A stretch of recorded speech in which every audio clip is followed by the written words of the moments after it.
Danny Felix here for SecondsOut at the Matchroom Elite Gym. Delighted to be joined by head trainer Tony Sims. Tony, how you doing? Yeah, I'm good, thanks, Dan. Trying to work out who the gym might be sponsored by is escaping me. I'm not sure. Could it be some sort of hydration company? It's well hydrated. No, it's actually Elite Scaff. Elite Scaff sponsor the gym, and RIS Raynham sponsor the gym, and then WOW sponsor me. Oh, right, okay. I thought you were going to say you were just chucking them a freebie for a second. No. Sky Sports upside down. It's an interesting metaphor for what's going on at the moment. Yeah. We heard last week, it's been reported at least that UK Matchroom fighters will be leaving Sky Sports in the summer, going on to DAZN, of course, where they already are outside the UK and Ireland, but now in the UK as well. What do you make of that, if that is what's going to happen? Yeah, I've seen all the, the write-ups on social media, and I believe that Matchroom are going on to DAZN. I mean, all my fighters are with Matchroom, so wherever Matchroom go, we'll go. So if that's the case, then all my fighters will be leaving Sky and going on to DAZN. What sort of impact do you think that will have on the stable of fighters? Some people are saying it will be less exposure because you haven't got the casual sports fan who've already got Sky. It's an app specifically for sports fans now, but it's a lot more money in theory, reportedly, for the fighters. I'll leave it up to Matchroom. That ain't that ain't my deal. My deal is that my fighters fight under the Matchroom banner. And whatever station or channel that they go on to, then my fighters go on to. And if EDDIE HEARN thinks that's the right thing to do, move on to DAZN, he's saying it's the way forward, then I'll go along with him. And if you look at, if you're gonna say you're gonna watch a film, you're gonna watch a film at night with your wife. I mean, what's the first thing? Do you go to Sky Movies or do you go to Netflix? I'm asking you the question. Well, I've got a wife, but I would go to Netflix. Exactly.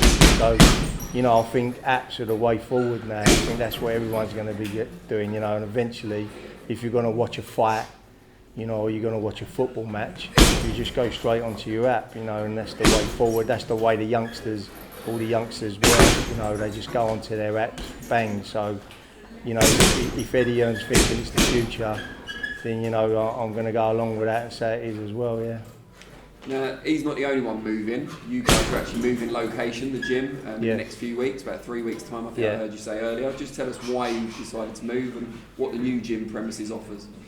Yeah, so the new gym, it just offers us a bit more space, really. I feel like I've done as much as I can, fitted as much as equipment in as I can into this space. But now I want to, I've been wanting for a little while to get a bit more equipment in the gym. We're just running out of space here, really. So the new gym, it's like a unit. It's got an upstairs and downstairs. So the ground floor will be all the boxing ring, the bags, everything boxing wise will be downstairs. And then the upstairs will be for all the machines and all the S&C equipment, like what Dan Lawrence does, because Dan Lawrence comes in here to train the boys on the S&C, and sometimes I'm still in here then, and we're sort of sharing the gym and bumping into each other. So it'd be nice for him to have his own floor upstairs where he could do what he wants, and then I'll be downstairs on my own floor. So, but when it's done, Dan, you come over and have a look at it, obviously, and what we've done is we've put upstairs, we haven't gone the full length of the scale of the floor downstairs, so we put a glass balcony upstairs, so that can look down onto the ring, i.e. like a bit of your call. So you can be up on the balcony watching the sparring from the balcony, or you can be on the running machines or whatever looking down onto the ring. So it'd be quite nice when it's finished. I mean, we've been on it since January, and as you say, it's about 3 weeks' time we move.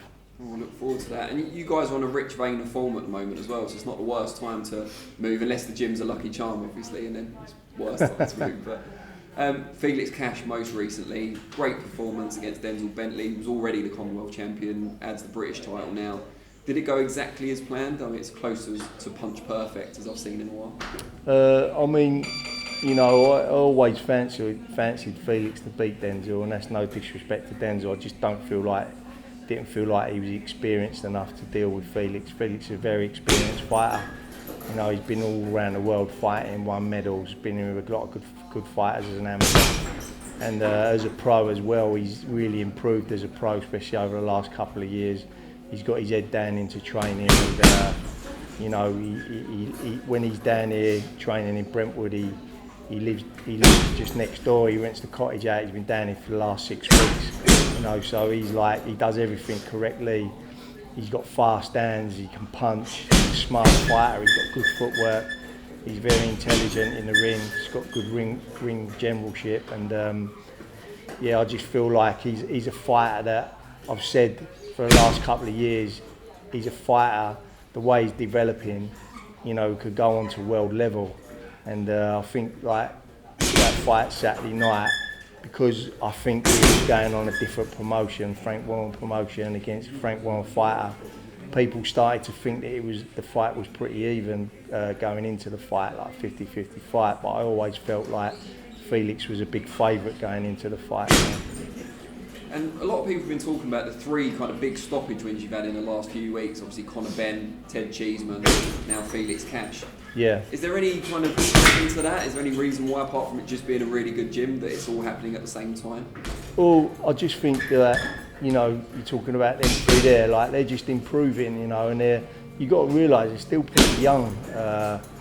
You know, Conor Benn's 24 and Ted's 25, but they've been with me for a few years now, you know, and I've been developing, and I'm looking at the way they're going and developing, you know, and they're getting the fights at the right time. But now they're stepping up to the plate now, you know, them 3 fights there that you talk about, each fight going into them fights is a big step up for, you know, for 3 of them really. I mean, Ted's been in with a lot of good fighters, but it was still an hard fight. I mean, you got to realise Metcalf was 21-0, Commonwealth champion going into that fight. You know, strong kid, and you know, I thought Ted boxed excellent that night. I thought his defence was good, his head movement was good. You know, his punch picking was good, his speed. And then like Conor Benn going into that fight, you see a really, really durable opponent who we'd all seen going in for world-class fighters, taking them rounds as well, which I expected to see, you know, for Evola to take Conor Benn quite a few rounds. And you see what he'd done to him, he's fast out the blocks, got the job done. And then with Felix, obviously, people were saying that was a 50-50 fight for British and Commonwealth. I always fancied him strong, but you know, he still got over and done with fairly quickly, really. So I felt like he was just too strong for him and too good for him. And you've had these bubbles, you're probably sick to death of bubbles in the UK, they'll be coming to an end soon, but you'll be flying out to the States a couple of times. Obviously, Martin J. Ward got a final eliminator for the IDF belt over on the Haney Linares card. John Ryder, WBA title fight as well against Morrell. Are you looking forward to getting out in the States? Very big fights, big stakes for both guys. Yeah, I like fighting in the States, Dan, you know what I mean? I do like fighting. My boys fighting over there, I think it's a great experience for them, and especially like Martin Ward's done everything domestically he could possibly do, you know. He's won a Lonsdale belt outright, he's won a Commonwealth belt, he's won a European belt, he's done everything you could possibly do here. So like this final eliminator is, you know, it's been talked about for a while. Because of the COVID, it kept getting put back, which is a bit frustrating for him. But now it's finally landed on the Linares bill, Linares Haney bill, which is a big show in Vegas. You have a big crowd there, you know, and he's got a decent opponent. I mean, Azinga Fuzeli's a decent opponent, and you know, he fought Rakimov last time out, and he was beating Rakimov over the course of 7 or 8 rounds before he got poleaxed with 1 punch. So it was very controversial as well, wasn't it? They were saying Rakimov, something happened in the corner, smelling salts or something. I don't know. Yeah, I think there was like a bit of hullabaloo afterwards, after the fight, because didn't they find steroids in his? They found steroids in his room. That's what happened. Oh, okay. Yeah, and then the trainer put his hands up to the steroids, saying they weren't Rakimov's, they was his steroids. Right. So there was a big fuss about that, and that's what's put Fuzeli back into the frame. I think they made a complaint to the IBF, and that's how he's got another. That's how they've let him have another strong final eliminator. So, But listen, he's a tricky fighter, southpaw, good fighter he is. So Martin Wall's got to be right on his game, you know. But he's been waiting a long time for this. This is his time now to go and showcase what he's got. And you know, he'll be in great shape for the fight. He's been training all year. He ain't been out of the gym all year. You know, he's been waiting and waiting and waiting, and now he's, you know, now he's got his time now. So, you know, he's got to go and do it 29th of May. And if he wins that fight, then obviously his next fight will be mandatory for the IBF World Title. Which is the winner of Rakimov and Ishida. Exactly, yeah. And it was funny because before, obviously, Rakimov fought Jojo Diaz and had the draw. The Japanese guy, Rashina, he was looking like Aldi was going to fight him for the final eliminator, and then obviously where it was the draw, and they've given Rakimov another chance, then the Japanese has gone in with him, so he's had a bit of a touch really, because he's got a straight shot and he's got out the final eliminator. But listen, it'd be good for Martin to do a final eliminator anyway, where he ain't boxed for like over a year. It'd be good for him to get back in there, and you know, it'd be a good tee up, because obviously they're both southpaws. If Rakimov beats the Japanese guy, he's a southpaw, and also you know, South Africans are southpaw, so it'd be a good tee up for that fight. John's got Morel, of course. How hard is it to research Morel, given how inexperienced he is as a pro? Yeah, I mean, he got handed the belt, you know, and which was quite surprised with really. But you know, he's had 4 fights. He won the interim belt off of Lennox Allen, and that's really the only guy he sort of really boxed. And we don't know how good Lennox Allen really is. You know, he's 35-year-old, and he thought he took the interim belt off of him. And you know, the other 3 guys he's fought have been like, you know, I've never heard of the other 3 guys he's fought. He stopped them other 3 guys. But you know, they're saying that he was an amateur sensation in Cuba. He obviously defected a couple of years ago. He's only 22 years of age, southpaw. So it's hard to say how good he is really in the pro ranks, you know. And as we know, John Ryder's like a really experienced fighter, been in with literally everybody. You know, I think he's changed his career moving up to 168. I think as a middleweight, he was struggling to make weight, but since he's moved up to 168, you know, he's completely changed his career around. And like, I would say 99% of the public thought that John beat Callum Smith for the title, so in reality he should be champion. But anyway, he's got a chance to go back out there, get the WBA regular world title under his belt, and you know, we'll go from there. There's a lot of big fights out there for John if he wins this belt, because you know, obviously Canelo's doing all the main belts, and so you know, there ain't nothing much else left to fight for, and he's obviously got his fights planned out against Billy Joe Saunders.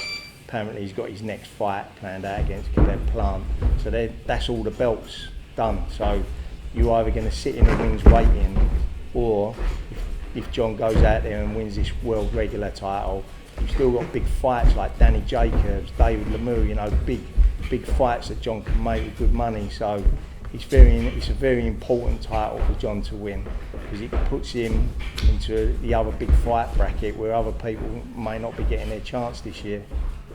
And Conor Benn, we talked about briefly earlier, he seems to clearly want the Amir Khan fight. Eddie seems to want that too.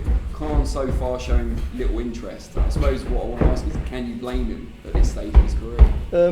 Well, you say he's showing little interest, but I know his lawyer's been on the phone to Eddie, do you know what I mean? So I believe that, listen, if the money's there, money talks at the end of the day. If the money's there, the fight will get made. You know, I think Conor needs another fight, maybe another 2 fights before that fight.